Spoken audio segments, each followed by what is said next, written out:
prosseguindo no estudo de história da igreja, vamos agora a um período, ao ano 57 da era cristã, voltando um pouquinho quando o apóstolo Paulo estava sendo preso depois da sua terceira viagem missionária. Né?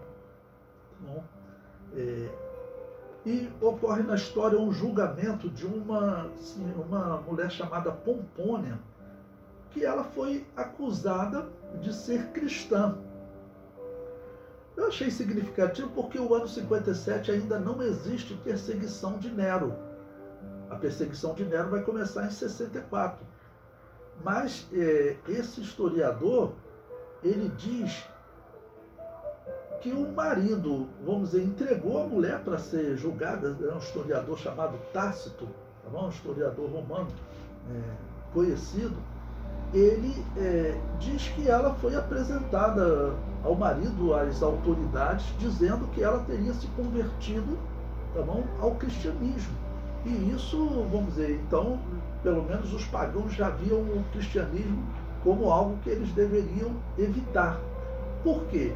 Eles já sabiam qual era a visão do cristão, era mesmo do judeu. Os deuses de vocês simplesmente não existem. E, claro, existiam pagãos que eles seguiam isso, né? Como assim o meu Deus não existe? Vem dizer que esse boneco aqui feito de barro não tem valor nenhum? Tem sim, para mim é o meu Deus, ele opera para mim. As pessoas acreditavam naquilo, tá bom? E, então essa história é interessante porque ainda não é a perseguição de Nero. É simplesmente como o povo estava vendo os cristãos. Então vamos lá, o comentário diz: o historiador romano Caio Cornélio Tácito, que viveu entre 56 e 117, relatou o julgamento de uma cristã chamada Pompônia Grecina, em 57 da era cristã, durante o governo de Nero, que governou de 54 a 68. Né? Veja o que Tácito diz.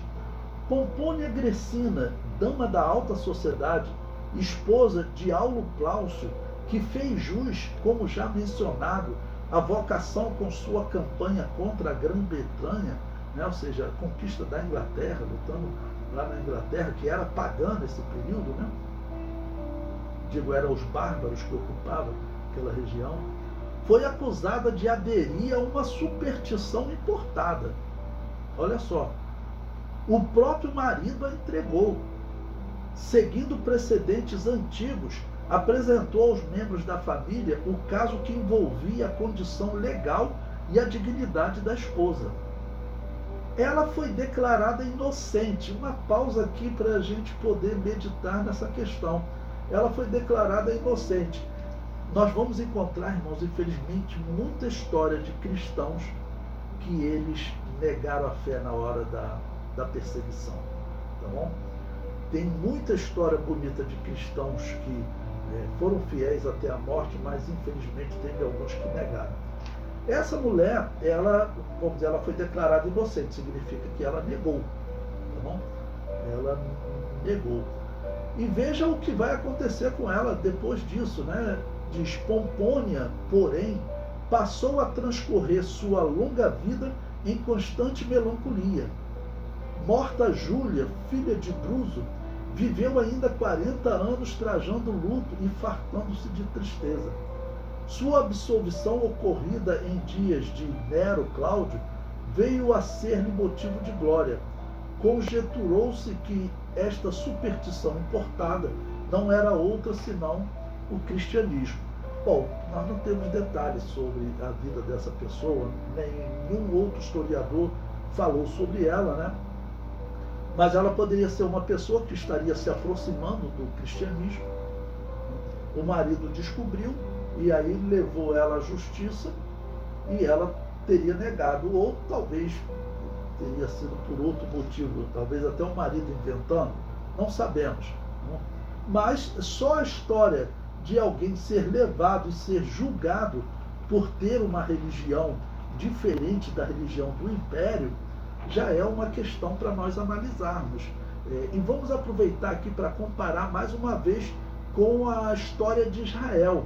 A história de Israel diz que o César, quando ele conquistou Jerusalém, quando ele conquistou a Judéia, tá bom? Cerca de 100 anos antes desse momento que nós estamos vivendo, do ano 57, tá bom? Ele deu uma autorização especial aos judeus, para os judeus não precisarem adorar os deuses romanos, porque isso era obrigatório. O romano, quando ele chegava numa cidade, até uma cidade que eles conquistaram, eles reverenciavam aquele Deus, sacrificavam aquele Deus, como dizendo, poxa, eu conquistei a cidade deles, mas para esse Deus me abençoar. Tem história assim de general romano, ele antes de conquistar a cidade, ele faz um sacrifício à divindade daquela cidade e faz uma promessa, olha, se tu permitires que eu conquiste essa cidade, eu vou te colocar para ser adorado junto com Júpiter. Era a crença deles, tá bom? Era a crença deles. O comentário prossegue. Este documento nos apresenta uma rejeição ao cristianismo entre os pagãos. O judaísmo, porque eles ganharam essa autorização, os pagãos não podiam perseguir ele muito, mas tinha a rivalidade. Quando a gente estuda a história de Israel, eles provocavam os judeus de tudo quanto é jeito dos países onde eles viviam. E uma das razões é exatamente a religião, dizer que os deuses deles não existem. Porque para eles todos os deuses existem. Os romanos diziam para os gregos, teus deuses existem. Né? Falava também para os bárbaros, teus deuses existem. Eles acreditavam em todos os deuses. Tá bom? Mas chega agora o cristianismo, que ele fala o mesmo que o judaísmo falava, só que o judaísmo tinha uma autorização especial do César. Os cristãos não tinham. Então isso vai gerar perseguição. E quem é cristão sabe que essa religião pagã, o apóstolo Paulo chama de religião do demônio. Ela tem um ódio pelo cristianismo. Os imperadores romanos, nós veremos, tinha imperador que ele era amigo dos cristãos. Nós veremos aí imperador que o cristão orou, o filho dele ficou curado, o imperador colocou o cristão como um braço direito dele, cuidando do filho. Só que daqui a pouco chegou o sacerdote pagão e vai dizer para ele, olha, nós vamos ver nome, todos esses dados na história, mas estou adiantando um exemplo para vocês. Vai chegar um sacerdote e vai dizer para ele, ó, nós estamos na guerra, Júpiter, Apolo tem que nos ajudar, e você está aí com amizade com esses cristãos que dizem que Apolo não existe. Aí o imperador autoriza, então, que inicie uma perseguição aos cristãos. A questão é religiosa. Os livros e os filmes normalmente retratam como os imperadores querendo ser reverenciado como Deus. Mas essa não é a verdadeira razão. E eu digo por que eles fazem isso, para esconder. Porque essa religião de Roma, ela vai ser organizada na Igreja Católica, não existe dúvida disso. E essa religião vai continuar perseguindo o cristianismo. O catolicismo, imediatamente, ainda nos dias de Constantino, já começa a perseguir as igrejas cristãs, que, por exemplo, não aceitavam o batismo de recém-nascido, que ela já tinha adotado já. Bom, então, é uma perseguição do paganismo até os dias de hoje. Tanto que eu sempre digo, ela continua com a principal doutrina da religião da Babilônia. Qual é? É o culto aos mortos, que Deus fala claramente para Moisés. É abominação, isso é abominável. E a Igreja Católica continua com o culto aos mortos, eles declaram isso. Os luteranos continuam com o culto aos mortos. Os anglicanos continuam com o culto aos mortos. Então aqui é uma luta entre essa religião. Esse marido, ele então pode ter entregue essa mulher exatamente pelo ódio da religião, se é que ela realmente se envolveu, né? Quer dizer, então você está agora se envolvendo com essa religião que diz que os nossos deuses não existem. Isso para algumas pessoas iria destruir a sociedade. Se os deuses não existissem mais, para eles iria destruir a sociedade. Tanto que tinham povos pagãos que, se alguém dissesse que os deuses não existiam, os ateus, eles matavam. Né? Porque para eles era essencial. Os deuses é que controlavam tudo, é que determinavam tudo. Esse era o ensino, tá bom, dos povos pagãos. Tudo era determinado pelos deuses. Era o horóscopo, é o que você tem no horóscopo. O horóscopo nasceu na Babilônia e ele ensina isso, tá bom? O teu destino está escrito nas estrelas. Quem são as estrelas? São deuses. Júpiter é um planeta que eles chamavam, para eles era um deus. Tá bom? O comentário prossegue. Certamente, pelo fato de os cristãos dizerem que os deuses romanos são falsos deuses inventados pelos homens. O cristão não pode deixar de falar isso, ele tem que continuar dizendo. Todos esses deuses, né, que as pessoas levantam, essas estátuas, elas não representam nada. Não representam nada, eles não podem atender à humanidade. Isso, a lei, ela nos garante essa liberdade. Né? Realmente não tem porquê nós chutarmos uma imagem. Chutar a imagem não tem significado nenhum. Mas a lei nos dá a liberdade de acreditar ou não nessa imagem. E segundo a Bíblia, essa imagem de escultura, ou buscar cultuar os mortos, ou consultar espíritos de mortos, ou qualquer outro espírito, né? Tudo isso é paganismo. Tá bom? Tudo isso é paganismo. E é inacreditável, mas nós estamos vivendo um período em que eu posso dizer para vocês, essa religião pagã, ela está assentada junto com pessoas que se dizem cristãos.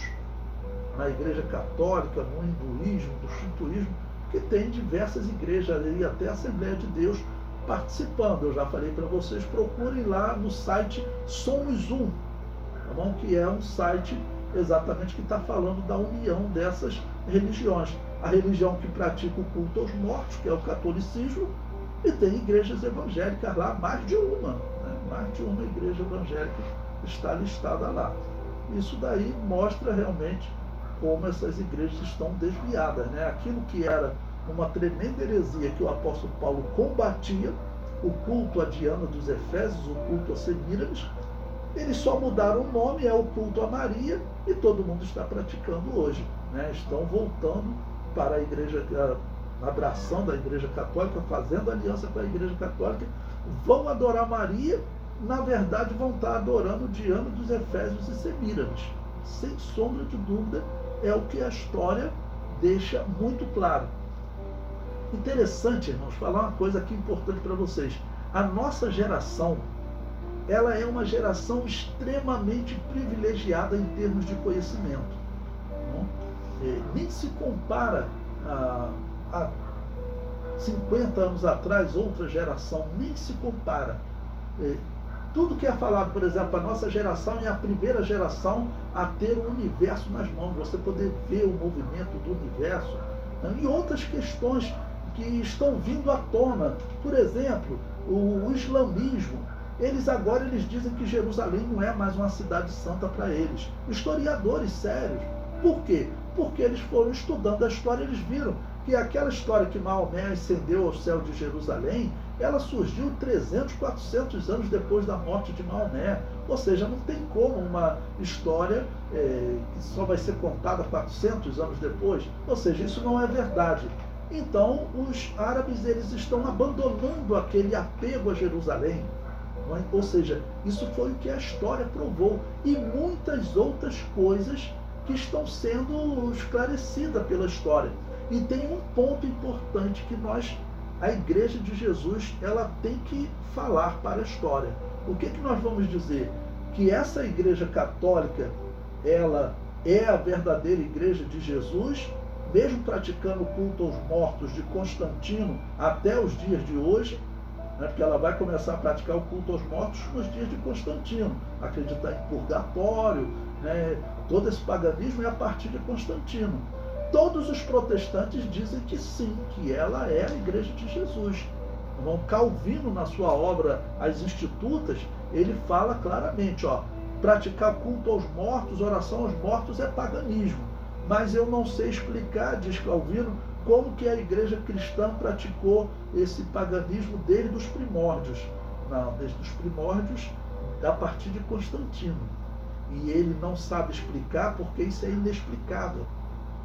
É claro que existe uma igreja fora da Igreja Católica. E nós, se nós somos essa geração privilegiada de conhecimento, nós somos a geração que vai dar essa resposta ao mundo também. E eu vou dizer que eu jamais direi que essa igreja que cultua os mortos é a igreja de Jesus. Então, eu já falei para vocês, a corrente que eu vou seguir aqui é a corrente chamada sucessionismo, que os católicos e os protestantes não gostam, porque, na verdade, transforma eles em igrejas que saíram da verdadeira igreja de Jesus. Os católicos saíram da verdadeira igreja de Jesus quando começaram a praticar o culto aos mortos e perseguiram essa igreja. Então, os protestantes, que pensavam estar reformando a igreja de Jesus, na verdade, eles estavam tentando reformar a Babilônia apocalíptica. Porque quem pratica o culto aos mortos está ligado à religião da Babilônia, então é a Babilônia apocalíptica. Ok? Então, esse é um ponto importante que eu coloquei para vocês bem antes de todo o curso, para vocês verem que eu vou seguir um caminho que é um caminho que nós temos no Brasil poucos livros. Você tem mais livros na Inglaterra, nos Estados Unidos, tá bom? Defendendo o sucessionismo. Mas aqui no Brasil, nós temos poucos livros defendendo esse ponto de vista. Diversos livros evangélicos acabam tratando a Igreja Católica e as igrejas protestantes como o caminho natural da igreja. O que não pode ser, irmãos. Os protestantes não podem ter reformado a igreja de Jesus. Aquela igreja que praticava o culto aos mortos, ela não é a igreja de Jesus, não tem como. Isso, quem conhece a Bíblia jamais aceitará isso. Não? Agora é inexplicável como alguns estão sendo enganados, estão cegos. Não existe